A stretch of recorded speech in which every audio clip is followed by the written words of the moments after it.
In this problem, we're looking at the photoelectric effect. And this is where light creates an electrical current. So that's what photoelectric means.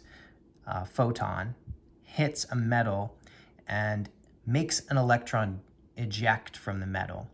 And because that electron ejects from the metal, it's then free and can be part of a current. So you can create an electrical current just from shining light onto a metal. This was known prior to in the early 1900s and prior to the 1900s. And Albert Einstein was able to explain this using Max Planck's idea about photons. The idea that the light is composed of these light particles that contain energy proportional to their frequency. So this was a new idea at the time, and Einstein and Max Planck were close to one another. In fact, it was Max Planck who got the scientific community to accept Einstein's theories about relativity.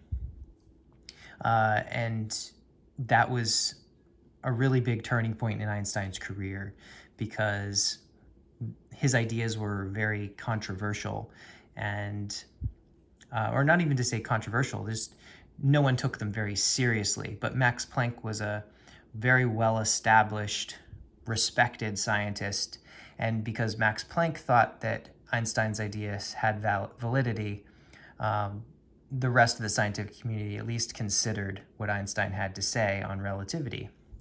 And I like to think of it that Einstein kind of paid Max Planck back in a way here in describing the photoelectric effect, because Planck had put forward his own ideas about light, and Einstein was able to show through his explanation of the photoelectric effect that this idea about light and the way light contains energy works. It works to describe things in nature that were previously inexplicable. So in this specific example, we have two types of metal, cesium and platinum. And they have different binding energies. So Be for binding energy. Sometimes this is W for work function, and different sources will refer to this by different terms. So if you look up on the internet the photoelectric effect, you might see references to a work function. It means the same thing. It's the amount of energy required to liberate the electron from the metal. Kind of it's the energy cost of breaking it free. So I like binding energy. To me, that's a more directly explaining what's happening, but other places will call it the work function. In any case, a photon hits the metal. That photon's energy can either be absorbed or not. And what we see in the photoelectric effect is that if the electron absorbs the energy of the photon, and that amount is not enough to overcome the binding energy, then nothing happens. Okay. Now you might think, well, so it absorbed one photon, and that wasn't enough. Maybe it'll absorb another photon and add them together, and that's enough to get it out. That would be a logical explanation. It just turns out that electrons and photons can't transact in that way. So you can't have an electron absorb like multiple photons to get enough energy to fly free from the metal. It can only get its energy from one photon at a time. So either the photon hits it and it has enough energy to leave the metal, or it doesn't.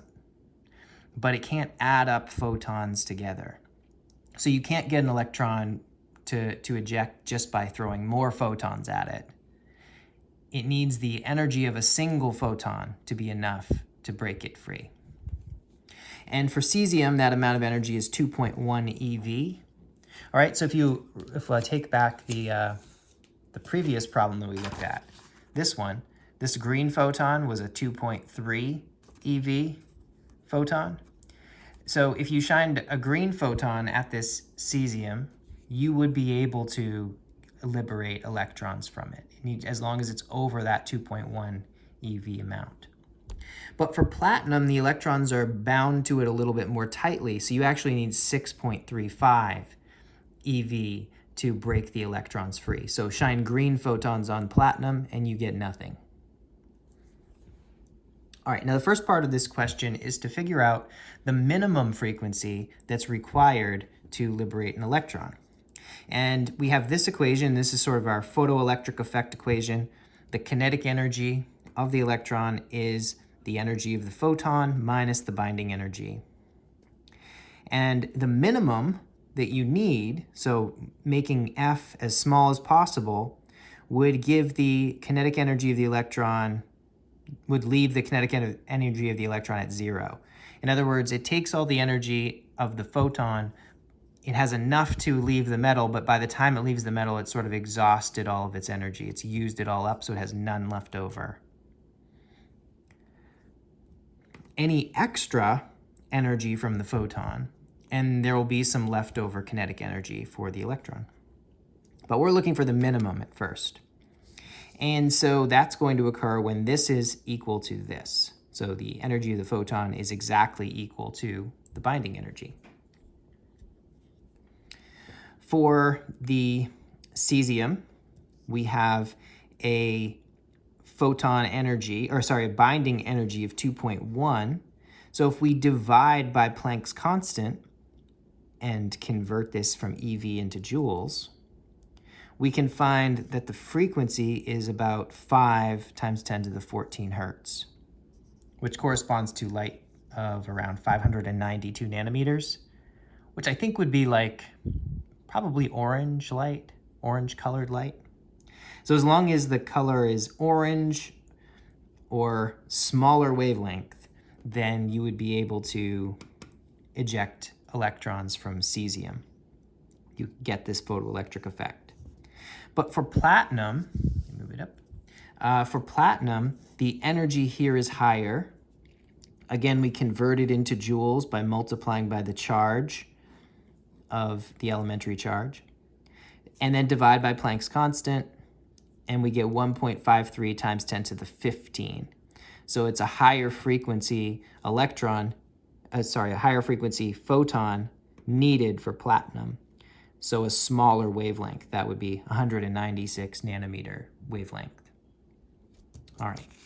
Now the last part of this problem is to consider what would happen if you used a blue photon. So a blue photon has a wavelength of 400. Calculate the frequency, and you get 7.5 times 10 to the 14. So just like in the previous example, we calculate frequency. Plug that into the photoelectric effect equation. So Planck's constant times frequency minus binding energy. And this is for the cesium. And when you plug in the numbers, you get an answer of 1.01 electron volts. So for cesium, with a blue photon, the kinetic energy of the outgoing electrons would be 1.01 electron volts. Now, I didn't do the calculation for platinum, and you can probably guess why. Because a blue photon has a wavelength of 400 nanometers. 400 nanometers is bigger than 196. So it's not going to be able to liberate any electrons from platinum. It will only work for cesium. So for platinum, you won't get any electrons from the metal when you shine blue light. It would need to be this small or smaller wavelength, which puts it in, I think, well into the ultraviolet part of the spectrum. So no visible light is that small wavelength. The visible range is down to about 400, maybe a little less than that. And so the result here would be just nothing. You don't get anything.